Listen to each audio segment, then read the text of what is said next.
হাটে যাবেন না। আমার মনে হয় 5 টাকা যেহেতু ফকিররাও নেয় না, নিতে চায় না, দিলে তাকায় না। 20 টাকা, 50 টাকা, 100 টাকা সাবধান করলে 50-এর কমে আমার মনে হয় কেউ দিবেন, মনে হয় না। আপনারা মসজিদ মাঠের উন্নয়নের জন্য ইনশাআল্লাহ দান করবেন, এটা আপনাদের কাছে আমি ছোট মানুষ হিসেবে অনুরোধ করছি।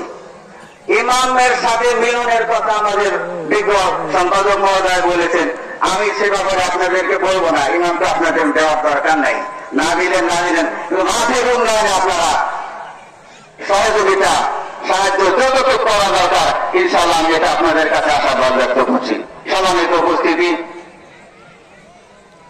আজকে আমরা যে ইবাদতটা করব সেটা নিতান্ত আল্লাহর সন্তুষ্টি এবং সান্নিধ্য লাভের উদ্দেশ্যে আমরা কোরবানি করব।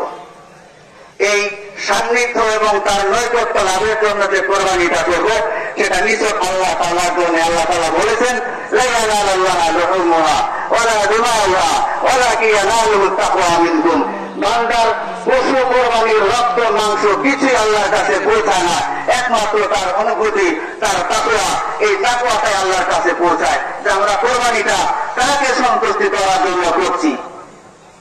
সেই জন্য আল্লাহ তাআলা বলেছেন যে রক্ত মাংস আমার প্রয়োজন নাই, বান্দা কোন নিয়েতে তাকে সন্তুষ্টির জন্য পশু জবাই করতে আমি সেইটা দেখতে চাই, জানতে চাই। আল্লাহ তাআলা আমাদের সকলের কোরবানিগুলো আল্লাহর সন্তুষ্টির জন্য কবুল করেন, সবাই করেন আমিন। সম্মানিত উপস্থিতি, কোনটা বলবো, আমার কাছে অনেক কথাই সময় হয়ে গেছে। আপনারা যে পশু আজকের যে আমল ছিল সকালে সকালে মাঠে উপস্থিত হওয়া, এই মাসলাটা জানলাম। আগামীতে